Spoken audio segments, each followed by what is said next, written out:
Barbecue चटनी की recipe आज आपके साथ शेयर करने वाला हूँ। बनाना बहुत ही ज़्यादा आसान है। आप इसे मंदी राइस के साथ, स्नैक के साथ, पकोड़ों, समोसों और बारबेक्यू के साथ खा सकते हैं। कमर्शियल रेसिपी है, ज़रूर ट्राई कीजिएगा।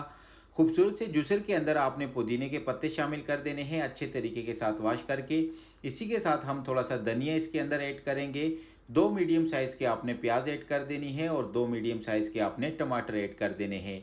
4 जवे आपने लहसुन के ऐड कर देने हैं और 4 टुकड़े आपने अदरक के ऐड कर देने हैं। 4 हरी मिर्चें ऐड कर देंगे और इसी के साथ हस्बे ज़ायक़ा आपने इसके अंदर नमक शामिल कर देना है। हाफ़ टेबल स्पून आपने इसके अंदर ज़ीरा शामिल कर देना है। इमली के अंदर गर्म पानी डाल के उसको मिक्स कर देना है आपने और 10 से 15 मिनट के लिए रख देना है। उसके बाद स्टैंड करके इसके अंदर आपने ऐड कर देना है। अच्छे तरीके के साथ आपने इसको चला लेना है। आप किस कंट्री से हमारी इस वीडियो को वॉच कर रहे हैं, अपना फीडबैक ज़रूर दीजिएगा। मुझे आपके बारे में जानना बहुत ज़्यादा अच्छा लगता है।